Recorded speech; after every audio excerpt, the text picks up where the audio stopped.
Hello बच्चों, कैसे हैं? बढ़िया। चलिए ठीक है। मैं प्रजापति सर। आज जो फिर हम लोग अपना अगला टॉपिक जो है शुरू करते हैं, जिसमें हम लोग आज पढ़ेंगे कॉम्बिनेशन ऑफ सेल में जो एक टॉपिक छूट गया है।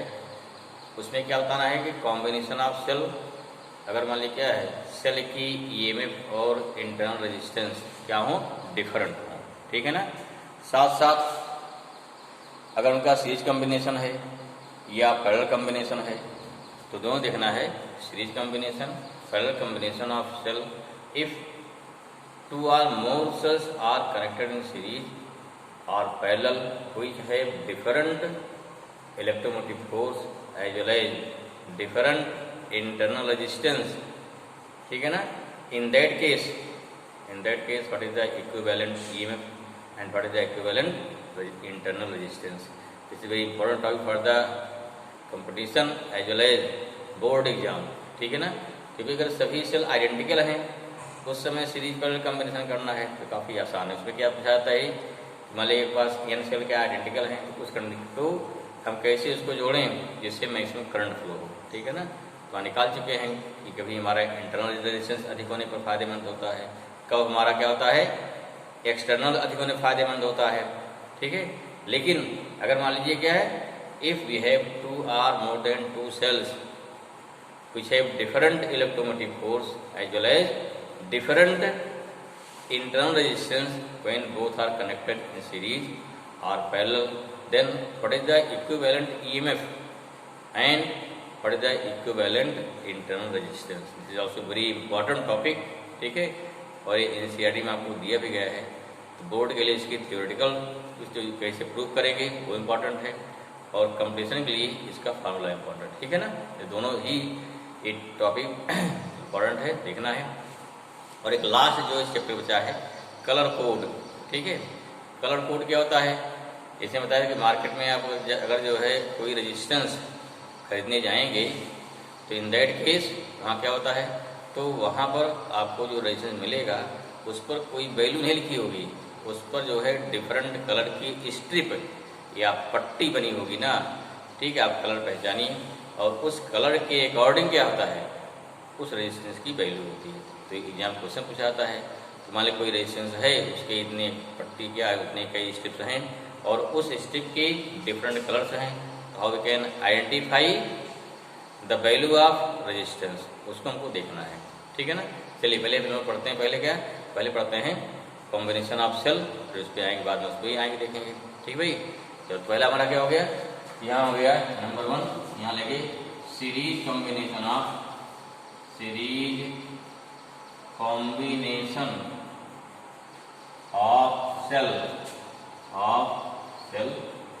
ठीक है ना। व्हिच हैव ऑफ सेल्स हो गया, व्हिच हैव ठीक है ना, different EMF as well as क्या हो जाएगा, डिफरेंट इंटरनल रेजिस्टेंस, क्या हो गया, रेजिस्टेंस। ठीक है। मिनिमम कितनी होगी, 2, मोर देन नो लिमिट। ठीक है। ऐसा समझ में, कम से कम 2 पहले प्रूव करते हैं, फिर क्या ऐसे निकाल लेंगे बात n के लिए कैसे होगा। ऐसा समझ में। चलिए भाई ना देखिए फिर इसमें क्या लिखते वाले क्या है, suppose that we have 2 electrical cell. पहली सेल देखो ये हो गई मान लीजिए हमारा। ठीक है। यहाँ इसका ले लिया इंटरनल रेजिस्टेंस। सेकंड सेल देखो ये हो गया, यहाँ क्या हो गया, इसका फिर हो गया इंटरनल रेजिस्टेंस हो गया। ठीक है। इसी 2 कंडीशन है। पहले कंडीशन क्या है कि both cell are connected in series है, सीरीज सही माना है ना, सीरीज है E1 और E2 है। अगर इसमें किसी रिवर्स कर दिया तब क्या होगा, भी कंडीशन सही है, क्योंकि हम हमारे बुक में ही पढ़े रहते हैं। एग्जाम क्या करेगा, किसी एक को रिवर्स कर देगा। अगर रिवर्स कर दिया देन व्हाट हैपेंड, वो भी देखते हैं। फिलहाल अभी क्या है, suppose that this point A, this point क्या हो गया B, दिस पॉइंट क्या हो गया C। इसका हो गया इंटरनल रेजिस्टेंस R1, इसे कितना हो गया R2। Here we have 2 cell, which have different value of EMF as well as different value of internal resistance. Both are connected in series. We want to find equivalent. Equivalent means what? अगर इन दोनों cell को हटा दिया जाए तो एक single cell आ जाएगी, ये हो गया इसका इक्विवेलेंट। यहाँ क्या आएगा? दिस हो जाएगा E इक्विवेलेंट, और इन दोनों का रेजिस्टेंस इकट्ठा कर दिया जाए तो क्या हो जाएगा? ये हो जाएगा R इक्विवेलेंट। पॉइंट क्या भाई? अब भी ए है, पॉइंट यहाँ सी हो जाएगा। तो हमें क्या निकालना है? Here we want to find what is the value of equivalent as well as R equivalent, उनको यहाँ पर फाइंड करना है। ठीक है, I hope this is clear. Simple लगाना क्या हमको? हम जो पढ़ रखे हैं किरचॉफ लॉ वही लगाना है, नया कुछ भी नहीं लगाना है। देखो भाई, करंट कहाँ फ्लो होगी अपनी? क्लियर ना? करंट कहाँ फ्लो होगी? एक ही रास्ता है। करंट क्या दोनों की होगी? सेम होगी ना। करंट अगर सेम, मान लो करंट कितनी है? आई फ्लो हो रही है, करंट तो आई फ्लो होगी ना। करंट क्या है? दोनों में अगर सीरीज कॉम्बिनेशन हो गया, इन that case current will be same. ठीक, कहाँ से? प्लस डायरेक्शन फ्लो, जो माइनस से प्लस की डायरेक्शन में करंट हमारी फ्लो होगी, तो करंट कितनी हो गई? आई हो गई। ठीक है, अब क्या लगा देंगे? लगा देंगे किरचॉफ लगाओ, किरचॉफ लॉ। ठीक है, अब चाहे भाई इसको अंडरस्टूड बंद कर लीजिए, बंद की जरूरत नहीं, फिलहाल नहीं, यहाँ नहीं है। ठीक है ना? हम जो ब्रांच के लिए किरचॉफ लॉ बताए थे आपको लगा देना है। देखिए समझिए, अभी रूल याद है ना? हम किधर चल रहे हैं? जिधर चलेंगे अगर पहले सेल का पॉजिटिव आता है तो उसका साइन क्या होगा? नेगेटिव होगा। और जैसे ए सी जा रहे हैं, ए बी जा रहे हैं, करंट भी उसी डायरेक्शन जा रही है। अगर दोनों सेम डायरेक्शन हो गया हमारा चलना और करंट का मूवमेंट, ये बोथ आर सेम डायरेक्शन, तो उस कंडीशन पे आई इंटू आर क्या होता है? नेगेटिव होता है। अगर दोनों अपोजिट हो जाए तब क्या होता है? पॉजिटिव होता है। कई बार इसको पढ़ते पढ़ते क्वेश्चन लगाते लगाते तब दिमाग में पूरा बैठ जाएगा। ठीक है, शुरू में थोड़ा दिक्कत होता है, कैसे मानते हैं, बाकी हमने लॉजिक पूरा समझा रखा है। लॉजिक अगर आपको डाउट कर रहा है, दिक्कत हो रहा है, तो पिछली वीडियो बना दिया है, वीडियो में देखिए तो तुम क्लियर हो जाएगा। ठीक है ना? चलो, यहाँ क्या हो गया? यहाँ मान लीजिए क्या रूप में लेट क्या हो गया? लेट टू इलेक्ट्रिक सेल हो गया, which have cells which have, यहाँ गया which have, ठीक है भाई, क्या हो गया? which have, this means कि two cells which have EMF R E1 and E2 and internal resistance R क्या हो गया? R1 and R2। कैसे जुड़े हैं? R कनेक्टेड इन सीरीज जुड़े हैं। R कनेक्टेड क्या हो गया? Connected in series combination, in series combination जोड़ दिया गया भाई। ठीक है, पहले क्या देखो, हम क्या चाहिए? कुल मिला के बी ए सी चाहिए, बी माने बी सी ना, ये बी बी सी की। पहले के फर्स्ट सेल क्या हो गया? पहले क्या निकालेंगे? जो हमारी फर्स्ट सेल है, देयरफॉर फार क्या है? सेल E1, फार सेल क्या लिया आपने? E1। अब ध्यान दीजिए भाई, यहाँ पॉइंट ए है, क्या लिया? बी ए। ठीक है, देखो ए से बी जा रहे हैं, आप समझिए, ए से बी जा रहे हैं। पहले क्या पढ़ रहा है? पहले पढ़ रहा है सेल का पॉजिटिव, इसका साइन क्या हो जाएगा? माइनस E1 हो जाएगा। क्लियर हुआ? अब देखिए, हम चल रहे हैं, आगे जा रहे हैं ना, ए से बी जा रहे हैं, करंट कहाँ आ रही है? उल्टा, बी से ए आ रही है। ठीक है, R1 में हम चल रहे हैं, ए से बी जा रहे हैं, करंट कहाँ आ रही है? बी से ए आ रही है, दोनों रिवर्स हो गया, साइन क्या हो गया? पॉजिटिव हो जाएगा। देयरफॉर प्लस आई R1 हो गया। यहाँ भी पहुंच चुके तो माइनस क्या? वी हो जाएगा, इक्वल टू कितना? ये सिंपल। अगर एक बार लॉजिक क्लियर हो गई तो आपके बहुत सारे सवाल अपने आसान, बहुत ही आसानी से आ जाएंगे। क्लियर हुआ? या कितना में भाई? ये हो गया B A minus B B equal to ले जाइए, तो हो गया E1 plus minus I R1। Equation first, this thing clear. Similarly क्या लेंगे? हो गया सिमिलरली फॉर सेकेंड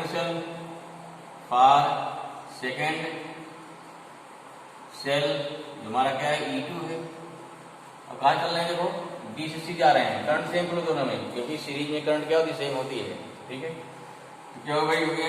तो वी बी हो जाएगा, यहाँ बी है। अब फिर देखो, पहला क्या आया? पहले मैं सर क्या किया, पॉजिटिव आ गया ना, क्या हो गया माइनस कितना हो गया, माइनस E2 हो जाएगा। फिर क्या देखो करंट आ रही है C से B, हम चल रहे हैं B से, उल्टा हो गया, ये क्या हो गया प्लस IR2 माइनस क्या हो जाएगा, फिर लास्ट में इसका वोल्टेज लो है ना, कैसे माइनस क्या BC इक्वल टू 0, या कितना हो गया VB minus BC equal to हो गया E2 माइनस IR2 हो जाएगा, माइनस IR2 हो गया, क्वेश्चन 2 हुआ भाई। आई होप क्वेश्चन क्लियर आया समझ में?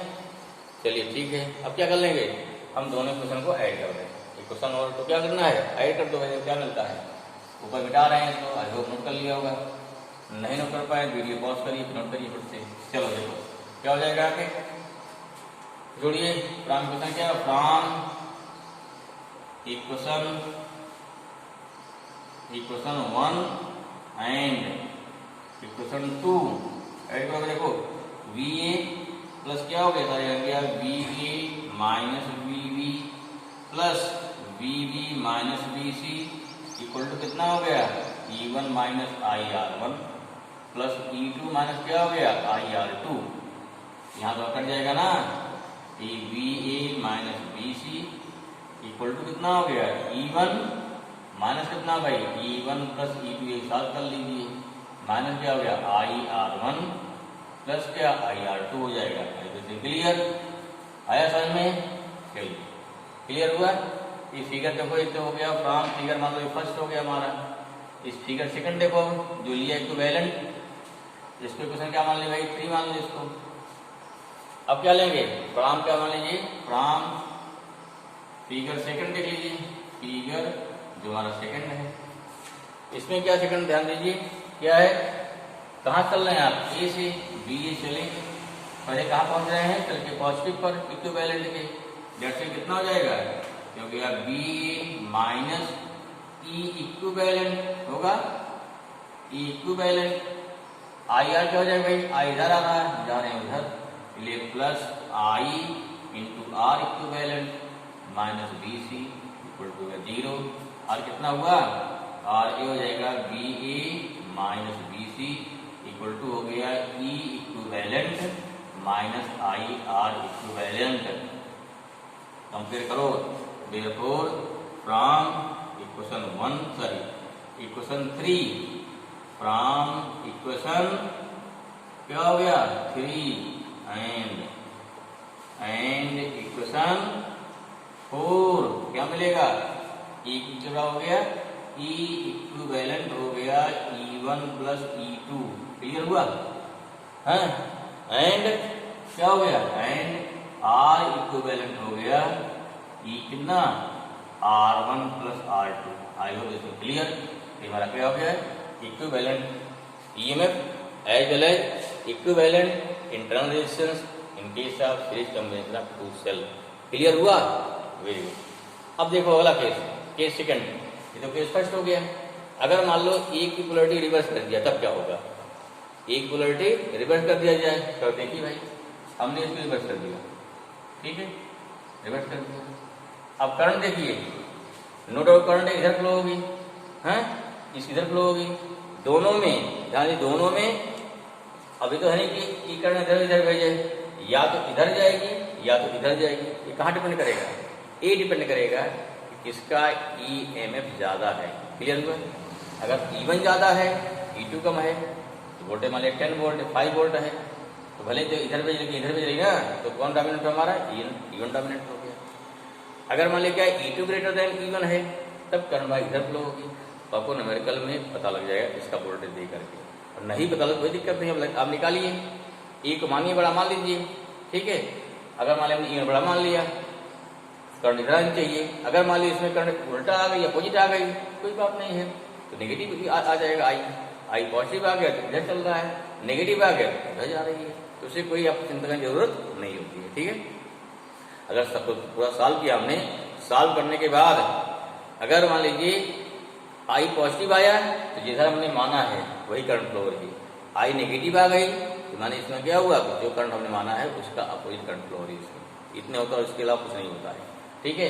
चलिए इसमें देखिए हम मान लेते क्या, हम मान लेते हैं इसमें E1 क्या है ग्रेटर है, E2 क्या है, ठीक। मान लीजिए 2 सेल्स हैं, इसमें क्या है, इसमें मान लीजिए लेट क्या है यहाँ पे E1 मोर देन E2 मान लीजिए। चलो भाई आप E2 मोर देन E1 मान लीजिए, कोई दिक्कत नहीं है। इससे केस सेकंड आ गया, केस सेकंड आ गया। अगेन 2 सेल है, लेट E1 क्या है, लेट E1 क्या है, EMF ऑफ फर्स्ट सेल है, फर्स्ट सेल, ठीक है। E2 क्या है, EMF ऑफ सेकंड सेल, हो गया। R1 क्या है, इंटरनल रेजिस्टेंस, इंटरनल रेजिस्टेंस, ठीक है ना। आप क्या हो गया, आप फर्स्ट सेल, क्या हो गया, आप हो गया फर्स्ट सेल आ गई। क्लियर हुआ। फिर क्या लेंगे, R2 क्या है, R2 हो जाएगा internal resistance of second cell, second cell दे दिया। एंड क्या मान लिया है, लेट एंड E1 जो है मोर देन E2, इसलिए हमारी डायरेक्शन करंट क्या हो गई, एक ही होगी ना, that's why this shows direction of current. Again फिर क्या लेंगे भाई, फार क्या लेंगे, पहले से निकालेंगे किरचॉफ लॉ, फिर क्या लगाएंगे, देयरफॉर लगाएंगे from Kirchhoff law, Kirchhoff's law क्या लग जाएगा, फॉर फर्स्ट सेल, फार क्या हो गया, फार लगाएंगे फर्स्ट सेल E1 क्या भाई, देखो फिर BA पहले कहाँ पहुंच रहे हैं, E1 पे, फिर क्या है, डायरेक्शन क्या है, अपोजिट चल रही ना, इसलिए क्या हो गया, plus IR1 minus BB equal to 0, therefore BA minus BB equal to हो जाएगा E1 माइनस कितना हो गया, IR1 नंबर 1, ठीक है। क्लियर हुआ। सिमिलरली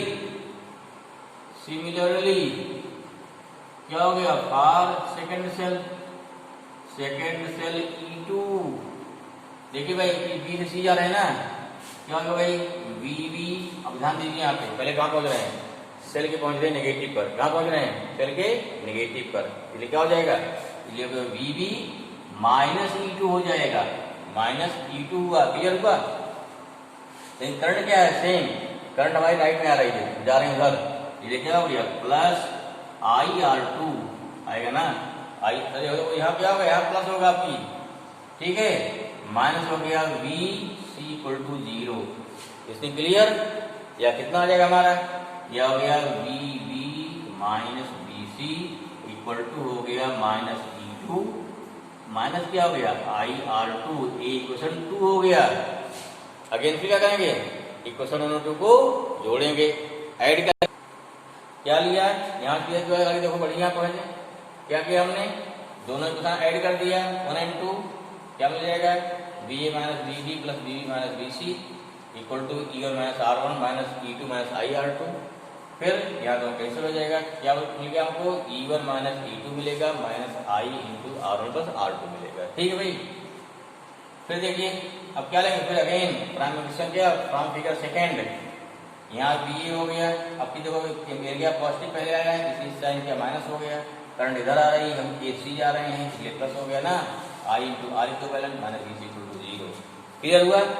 या कितना आएगा, ये कितना आ गया, या दिस थिंग आ गया BA minus BC equal to E equivalent minus कितना हो गया I into R equivalent. Clear हुआ। ऐसा ही में क्वेश्चन क्या 4 हो गया, अगर 4 हो गया या कंपेयर, जो गया कंपेयर कर दिया, कंपेयरिंग इक्वेशन 3 एंड क्या हो गया 4, क्या हो जाएगा यहाँ पे, फिर आ गया E equivalent equal to E1 minus E2, ठीक है ना, and R equivalent equal to कितना हो गया, फिर आ गया आपका R1 प्लस R2। इसका मतलब क्या हुआ, इसका मतलब हो गया रेजिस्टेंस क्या हमेशा ऐड होगा, ठीक है, ईएमएफ क्या हमेशा क्या होगी, घट जाएगी ना। अब कई सेल दी हैं, सबकी ईएमएफ अलग अलग है, क्वेश्चन दिया भी था आपको पीछे, ठीक।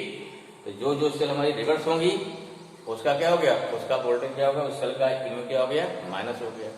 जो सेम डायरेक्शन में है क्या होगा, उसका प्लस हो जाएगा।